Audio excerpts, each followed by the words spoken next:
In the very beginning there was only God and nothing else. Imagine a world that was not a world yet, empty, dark, silent. No mountains, no oceans, no birds, no flowers.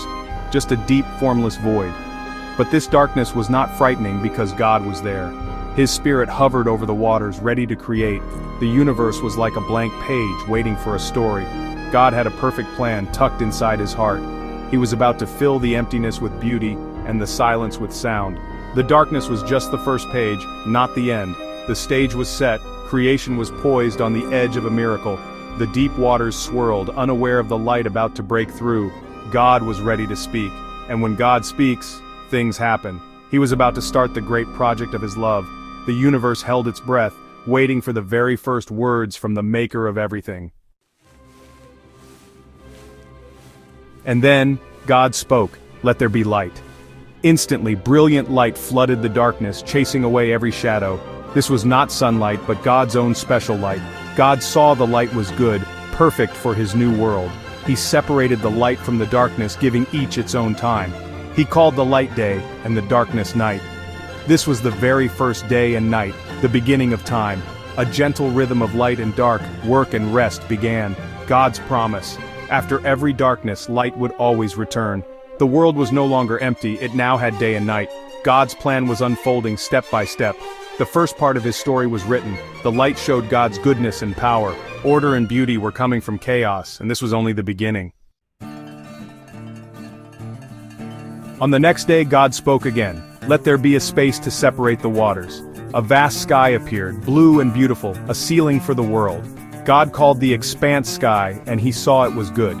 Then, God gathered the waters below, and dry ground appeared. He called the dry ground earth, and the gathered waters seas. God saw that it was all very good, but the earth was still empty. So God said, "Let the land produce plants and trees." Instantly, the earth burst into life, grasses, flowers, and trees of every kind. Each plant and tree had seeds to fill the earth with more life. The world was now green and growing, no longer just water and sky. God saw all the living things and knew it was very good. The earth was ready, a perfect home for what was to come. Creation was unfolding, each day building on the last. The world was becoming more beautiful with every word God spoke, and still, there was more to come. The world was now filled with land, sea, and plants, but the light still came from God's special light. On the fourth day God said, "Let there be lights in the sky to separate day from night."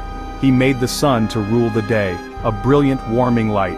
He made the moon to rule the night, a gentle silvery glow. Then God scattered stars across the sky, each one twinkling with its own light. The sun, moon, and stars became signs for seasons, days, and years, a giant clock for creation. The sky was now a masterpiece filled with wonder. God saw the sun shining, the moon glowing, and the stars sparkling.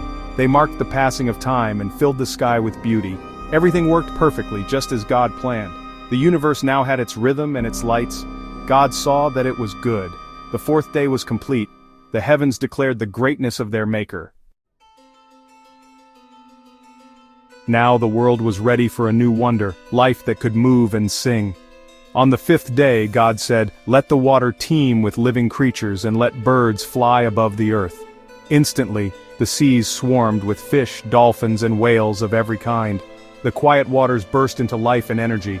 At the same time, God created birds to soar in the sky. Eagles, hummingbirds, and flocks of songbirds filled the air with movement and music. The world found its voice, a joyful chorus of praise. God saw the fish swimming and the birds flying, and he saw that it was good. He blessed them. "Be fruitful and fill the seas and the sky." Life would flourish and multiply just as God intended. From the beginning, God's plan was for a world full of beauty and abundant life. Creation was almost complete. The stage was set for the greatest part of all.